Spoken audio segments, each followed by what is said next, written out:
कांग्रेस के लिए सिर्फ थार में ही फैसला लेना मुश्किल नहीं है, बल्कि ये फैसला लेना भी मुश्किल होगा कि कहां से मुस्लिम प्रत्याशी को मैदान में उतारा जाए। दरअसल 62 सालों का इतिहास कहता है कि अगर एक नाम को छोड़ दिया जाए तो कोई कांग्रेस के हाथ के साथ मुस्लिम प्रत्याशी जीत नहीं पाया। ये रिपोर्ट देखिए। लोकसभा चुनाव का शंखनाद होने के साथ ही टिकट बंटवारे पर जयपुर से दिल्ली तक मंथन चल रहा है, लेकिन खास चर्चा यह है कि क्या कांग्रेस मुस्लिम चेहरे को चुनावी मैदान में उतारेगी। कांग्रेस और अल्पसंख्यक वोटर्स को लेकर कितनी ही चर्चा हो और भले ही पार्टियां अपने वोट बैंक को साधने की कवायद में भी जुट गई, लेकिन प्रदेश में हुए लोकसभा चुनाव में मुसलमानों को लेकर जो आंकड़े सामने आए हैं वो चौंकाने वाले हैं। कांग्रेस पर मुस्लिम तुष्टीकरण के आरोप लगते रहे हैं, लेकिन हकीकत इससे एकदम उलट है। बात करें लोकसभा चुनाव की तो अब तक हुए लोकसभा चुनाव में अल्पसंख्यक वर्ग से कांग्रेस का केवल एक ही प्रत्याशी जीतकर संसद में पहुंचा है। 1984 और 1991 में केवल कैप्टन अयूब ही 2 बार झुंझुनू से जीतकर केंद्र में मंत्री बने। प्रदेश में करीब 15 सीटें ऐसी हैं जहां मुस्लिम वोटर निर्णायक स्थिति में है। 11% से ज्यादा मुस्लिम मतदाता जयपुर, झुंझुनू, सीकर, बाड़मेर, जैसलमेर, नागौर, अलवर, कोटा, अजमेर, जोधपुर, चूरू और टोंक सवाईमाधोपुर में खासा प्रभाव रखते हैं। इसके बावजूद टिकट के लिए अल्पसंख्यक नेताओं को खासी जद्दोजहद करनी पड़ रही है।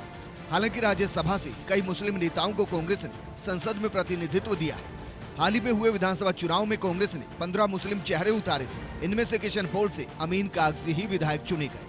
अमीन कागजी का कहना है कि मुस्लिम समाज हमेशा से कांग्रेस के साथ रहा है। देखिए, ये सारे हालात जिस तरह से बने हुए हैं उसको देखते हुए निश्चित तौर से आला कमान बेहतर निर्णय करेंगे। ऐसा नहीं है कि कभी माइनॉरिटी को यहाँ टिकट नहीं दिया गया। पहले भी कैप्टन अयूब साहब को दिया गया, हबीबुर रहमान साहब को दिया गया। तो ये वक्त की नज़ाकत को देखते हुए जो भी होगा बेस्ट फैसला होगा मेरे हिसाब से।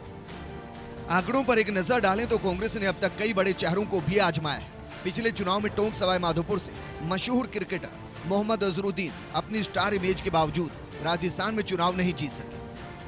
कांग्रेस ने 1952 के पहले आम चुनाव में भी अल्पसंख्यक वर्ग को प्रतिनिधित्व दिया था। 1952 में जोधपुर से यासीन नूरी, 1977 में चूरू से उस्मान आरी, 1984 से 1996 तक कैप्टन अयूब को झुंझुनू से, 1991 से 1996 तक चौधरी तैयब हुसैन को भरतपुर से, 1998 में सैयद गुडेज को जयपुर से, 1999 में अबरार अहमद को झालावाड़ से, 2004 में आर रहमान को अजमेर से, 2009 में रफीक मंडेलिया को चूरू से, तो 2014 में मोहम्मद अजहरुद्दीन को टोंक सवाईमाधोपुर सीट से कांग्रेस ने मैदान में उतारा था। लेकिन 62 साल में अल्पसंख्यक उम्मीदवारों में से केवल कैप्टन अयूब ही लोकसभा में पहुंचने में कामयाब हुए। अब लोकसभा चुनाव 2019 की जंग छिड़ चुकी है। ऐसे में देखना दिलचस्प होगा कि कांग्रेस अपने परंपरागत वोट बैंक को साधने के लिए क्या रणनीति अपनाएगी। फर्स्ट इंडिया के लिए नरेश शर्मा की रिपोर्ट,